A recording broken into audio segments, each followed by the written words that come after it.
рассказать? Yeah, so I feel a little bit disappointment and lost because there is several things which really disappoint me. The first one is that for telling the truth and to share your opinion, you can get this sentence, 8 years in prison, which I think is cruel. Also, in in think that people who managed to kill someone could get less years in prisons, and it's like it's very strange. I mean, but also the thing is that also disappoint me and upset that I have a chronic serious disease which called multiple sclerosis, and usually, yes, me.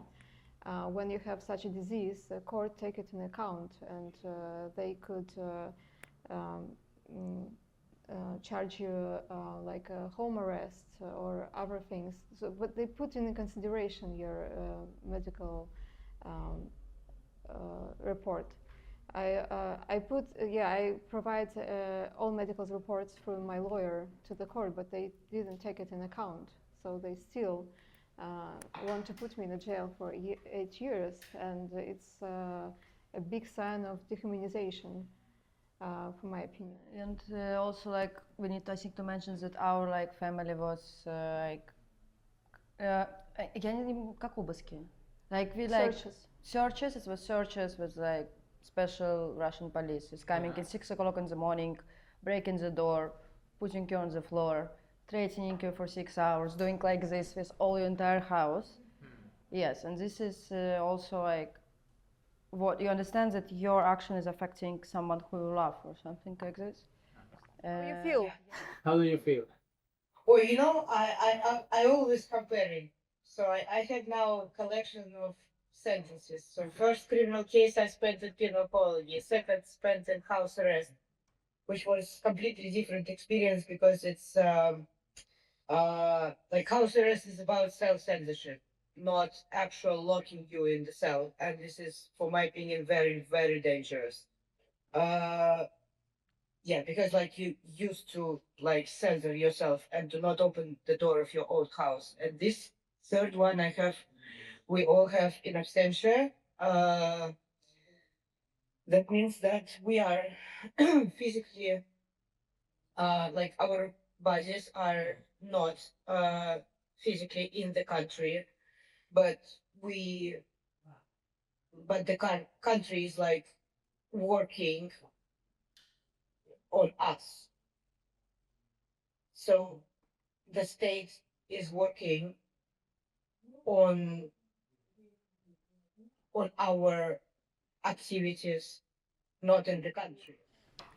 We talk a lot about the Palestinian war right now, but it's, I mean, you have a war inside Europe right now, and it should worry you a lot. And the thing is that what we cannot imagine in 2022 is starting to appear in 25.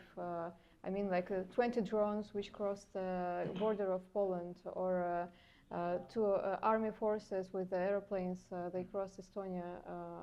And it's terrible. I mean, it's a clear signs from the Putin to Europe that you know that I can see that like he's poking NATO and European countries, like, and he's trying to understand how deep he could put his finger inside this community, you know. And it seems like there is no answer. I mean, when the army forces was cross the border with Turkey.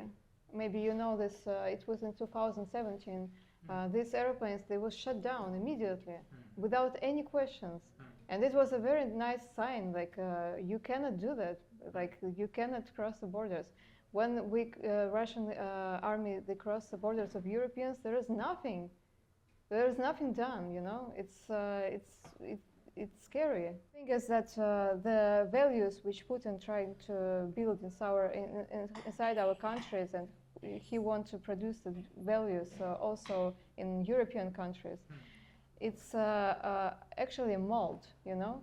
Like when you're trying to destroy other opinions and you grow up this mold of people who just, you know, you give them excuse to make denunciations or to put reports on your parents, on your friends, on everything. And it's a very, very dangerous way and a very dangerous. No, Pussy Riot is like not a band, it's not a musical collective, it's art collective with a lot of different people who like using different genres, not always in music or punk music or something like that. It's quite some people around the world. But on stage will be three of us and also one guy from Vancouver, from Canada. His name is Eric.